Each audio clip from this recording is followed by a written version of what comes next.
கடந்த ஆட்சியில் அறிவிப்புகள் மட்டும்தான் செஞ்சிருக்காங்க, எதையும் செயல்படுத்தவில்லை.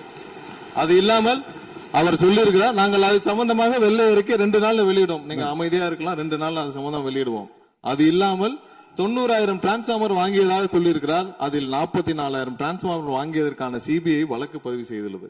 அதுல அவங்க வாங்கின லட்சணம், எந்த லட்சணத்தில் அந்த டிரான்ஸ்பார்மர் வாங்கப்பட்டது அப்படின்னு தெரியும்.